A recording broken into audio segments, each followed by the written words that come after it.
खड़े होकर के अपने कदमों को बढ़ा विचरण करने लगे और विचरण करते करते केले के पेड़ से चल करके और एक इमली का जो पेड़ था उस इमली के पेड़ के नीचे जाकर के बैठ गए।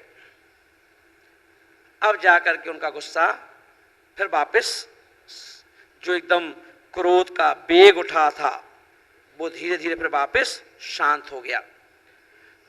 अब सोचो, उस व्यक्ति की हल्की सी 2-4 सेकंड की संगति, जो पास में नहीं आया था, सिर्फ उसके मुख से निकले हुए शब्द मुनि महाराज के कान तक पहुंच गए थे और मुनि महाराज के कान में पहुंचे हुए उन शब्दों ने क्रांति मचा दी, ना द्वेष उत्पन्न कर दिया, चिंतन करने के लिए मजबूर कर दिया। और वो दो व्यक्ति तो कह करके चले गए, पर मुनि महाराज का तो काम गड़बड़ हो गया। और वह मुनि महाराज जब उस पेड़ के नीचे जाके बैठे तो वो दो लड़के जो सुबह सुबह दर्शन करने गए थे, महावीर से पूछने गए थे, वो लौट के आ गए। उन्होंने देखा, अरे ये तो केले का पेड़ तो यहाँ है, पर उस केले के पेड़ के नीचे जो बैठे हुए मुनिराज थे वो कहाँ गए, वहां तो है ही नहीं। और उन्होंने क्या किया, और आगे चले, देखते हैं भैया कहाँ चले गए। अब गए तो गए। वो दो लड़के अपने घर की ओर चल पड़े। रास्ते में देखा एक इमली का पेड़ है और इमली के पेड़ के नीचे वो मुनिराज बैठे हुए हैं। उन दो लड़कों ने देखा, ओहो ये क्या हुआ।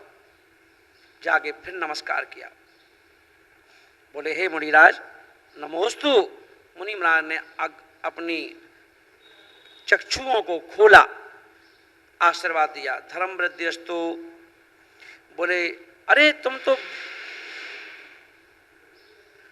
तो वही बच्चे हो जो सुबह सुबह मुझे नमोस्तु करके भगवान महावीर स्वामी के समोशरण में गए थे। तो ये बताओ कि पूछ के आए मेरे बारे में। वो दोनों लड़के तो सोचने में पड़ गए, क्या कहें महाराज से। बोले हे मुनिराज ये बतलाओ, आप तो सुबह जब हम लोग गए थे तो आप केले के पेड़ के पास बैठे हुए थे। तब मुनि महाराज ने कहा, क्यों, वहां बैठा था और यहां बैठा हूं, इसमें क्या अंतर है। बोले अंतर ये है, भगवान महावीर स्वामी से जब हमने पूछा कि उनके कितने भाव शेष हैं, संसार में कब तक भटकना पड़ेगा, तो भगवान महावीर स्वामी ने कहा जिस पेड़ के नीचे बैठे हैं उसमें जितने पत्ते हैं उतने भाव उनके शेष हैं।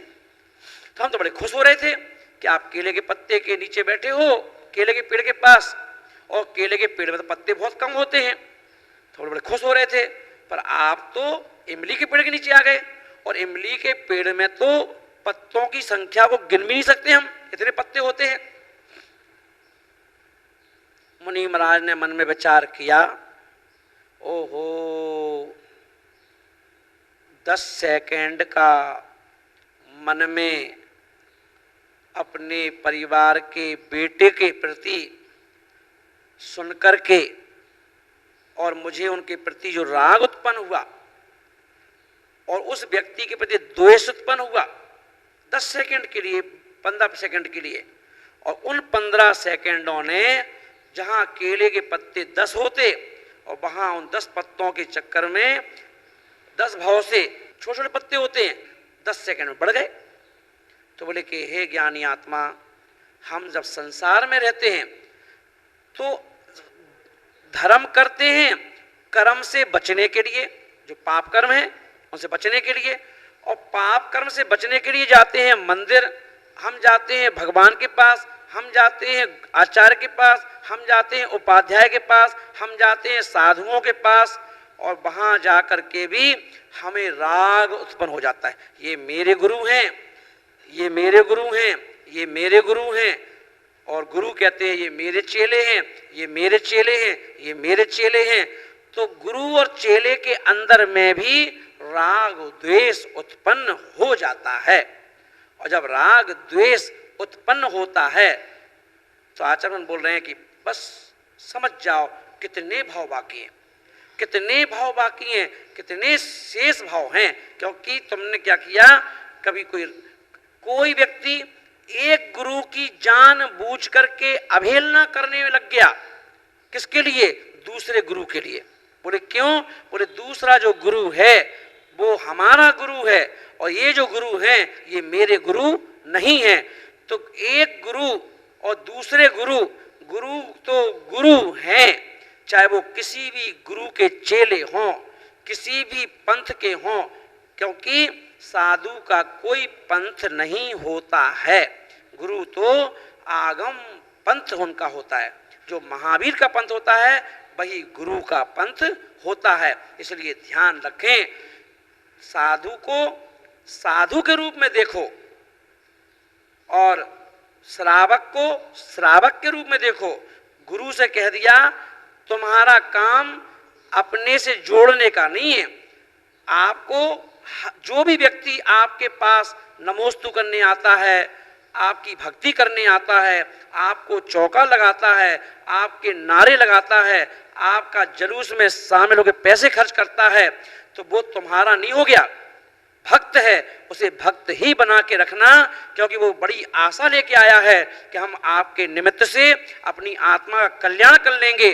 कहीं ऐसा ना हो कि उसके पैसे भी खर्च हो जाएं, उसकी सामग्री द्रव्य सामग्री भी खर्च हो जाए, उसका समय भी खर्च हो जाए और चेले की गति और मति दोनों बिगड़ जाए। और बिगाड़ने में हेतु कौन बना? तो पता चला साधु, और साधु ही निमित्त बन गया उसकी गति और मति बिगाड़ने में। तो आचरण बोल रहे हैं क्या होगा, तुम तो साधु हो, तुम तो त्याग कर दोगे, प्रायश्चित लोगे, तपस्या कर लोगे, पर तुम्हारी शरण में आने वाले भक्त का क्या हुआ। इसीलिए अपना विवेक, अपने विवेक के साथ हमारा सोचना, अपने विवेक के साथ हमारी क्रिया करना। हमें तो देव शास्त्र गुरु जो हैं उनकी हम क्या करें, जितनी कर सकते हो सेवा करें और उनकी अवहेलना निंदा ना करें, है ना। इससे बचें, इस बात का सब लोग ध्यान रखें। बोलो महावीर भगवान की जय। महानुभाव, हमारा जन्म, अगर आपसे कोई पूछे कि आप का जन्म कहाँ से हुआ, तो क्या कहोगे? भिंड में हुआ।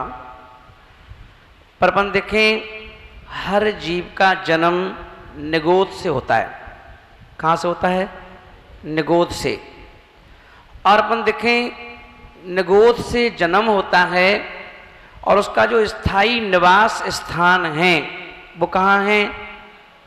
कहाँ पर है स्थायी निवास स्थान? वो है सिद्धालय।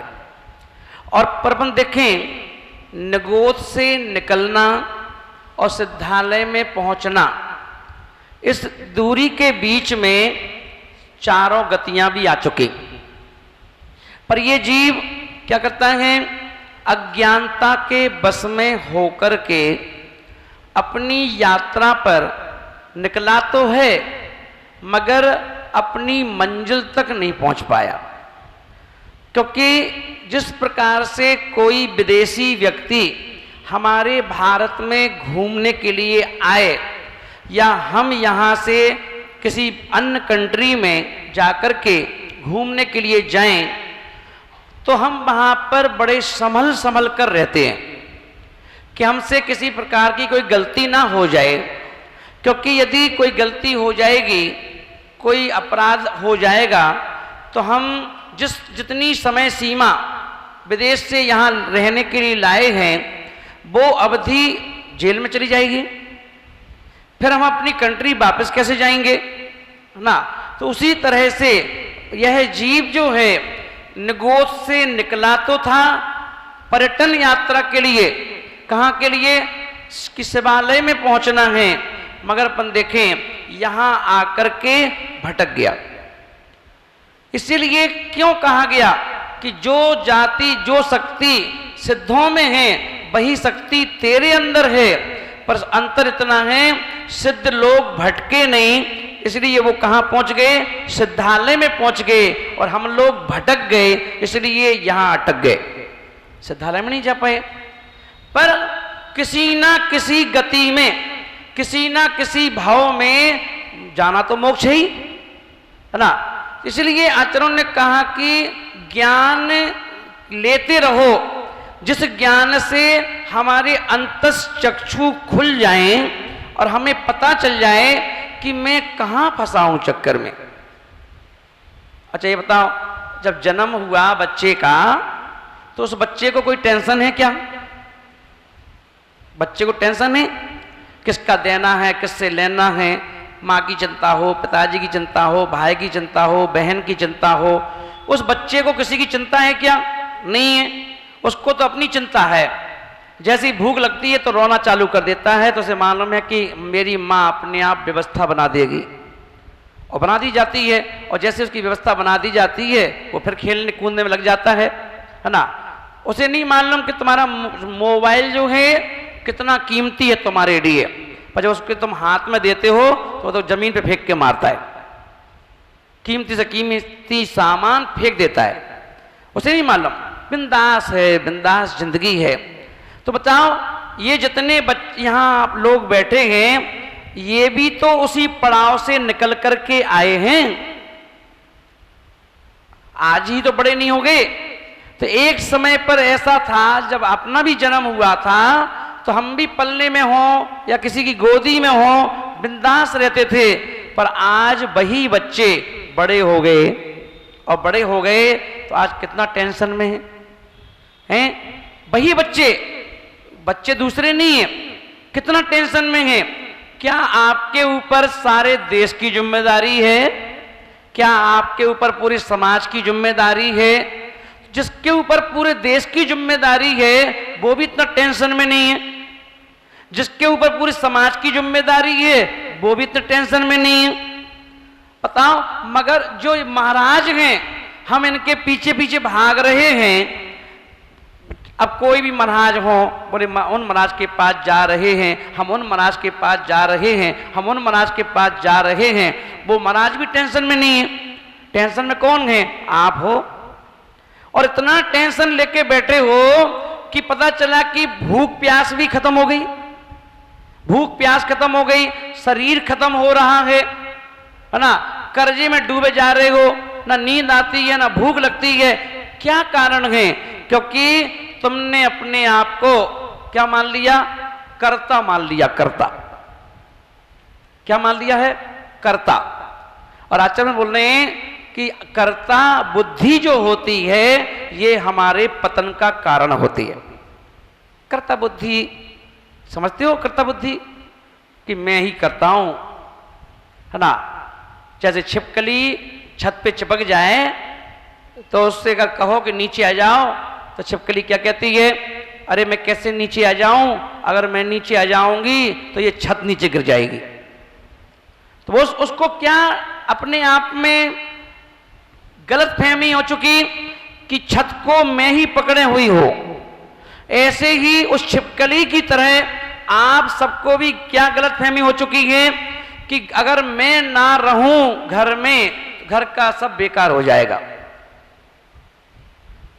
मैं शादी ना करूं तो बच्चों की शादी ना होगी, मैं कमा के ना लाऊं तो बच्चे भूखे मर जाएंगे। तो जिनके माता पिता बचपन में ही जन्म दे के मर गए तो क्या बच्चे भूखे मर रहे हैं क्या? या उनकी दुकान नहीं चल रही, या उनकी पढ़ाई नहीं होती, या उनकी शादियां नहीं होती? सब कुछ होता है, मगर तुमने गलतफहमी पाल रखी है, मैं ही करूंगा तब कुछ होगा। और इसी गलतफहमी के चक्कर में जहां तुम्हें अपनी मंजिल पर पहुंचना था सिद्धालय में, वहां तुम नहीं पहुंच पाए क्योंकि बीच में ही या तो बेटे ने अटका लिया। कर्म कितने होते हैं? कर्म 8 होते हैं। कर्म तो 8 होते ही हैं, ज्ञानावर्णी, दर्शनावर्णी, वेदनी, अंतराय, मोहिनी, है ना, सब कुछ है। 8 कर्म होते हैं, पर सब वो कर्म को समझने के लिए कर्म कौन से हैं? तो आप बताओ जो घरों में फैमिली मेंबर हैं यही 8 कर्म के रूप जन्म लेकर आए हैं। ध्यान रखना कौन से कर्म? घर की, देखिए परमात्मा कहीं, आप उस परमात्मा की कोई व्यवस्था नहीं है। अगर यहां अपराध करोगे तो पुलिस ने, सरकार ने क्या कर दिया, एक जमीन पर जेल बना दी है, जेल। और क्या कर दिया कि आपने अपराध किया है, आपको 2 साल की सजा है, 5 साल की सजा है, और सजा दे दी कोर्ट ने। और पुलिस ने क्या किया, आज्ञा का पालन किया और जेल में ले जाकर एक कमरे में बैरिंग बना रखी है, उसमें जाकर डाल दिया, चलो बंद रहो। ऐसी व्यवस्था है कि नहीं? पर ये ध्यान रखना, कर्मों की ऐसी कोई व्यवस्था नहीं है। वहां इतनी जगह नहीं है कि जेल बनाई जा सके, कि वहां आपसे पूछा जाए कि आइए बेहर सागर जी आपने कौन सा अपराध किया है, आइए मनोज जी आपने कौन सा अपराध किया है, आइए मना सबके अलग अलग, निर्मल जी कौन सा आपने अपराध किया है, आपको सजा मिलेगी। वहां जगह जेल नहीं है, तो वहां पर कैसे सजा मिलेगी? उन्होंने कहा तुमने अपराध किया है। क्या अपराध किया है? बहुत क्लेश मचाया है, तुमने क्रांति मचाई है, लोगों को चैन से जीने नहीं दिया, लोगों को टेंशन दिया है। उन्होंने क्या किया, अब तुम बड़े हो गए, तुम्हारी शादी हुई, ऐसी पत्नी दे दी जो जिसने तुम्हें क्या कर दिया, ना वो जीने देगी, ना मरने देगी, ना खाने देगी, ना पीने देगी। ये कर्म की व्यवस्था है। पत्नी बन के अब घर में आ गई, क्या करोगे? ना तो किसी से कह सकते हो, बाहर बदनामी होगी।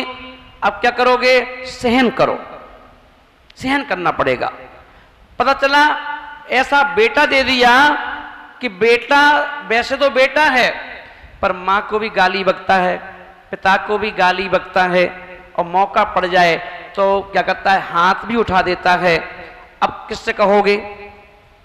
क्या रिश्तेदारों को बता सकते हो या पड़ोसियों को बता सकते हो कि मैं वो अभागन मां हूं कि मेरा बेटा ही मुझे गाली देता है, मारता है? बता सकते हो क्या? नहीं बता सकते हो।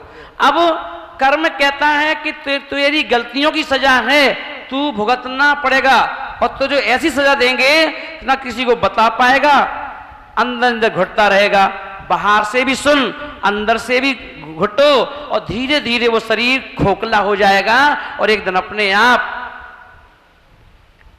आप क्या होगा, 4 कंधों पर 2 डंडे और कुछ कंडों के साथ तेरी यात्रा निकाल दी जाएगी।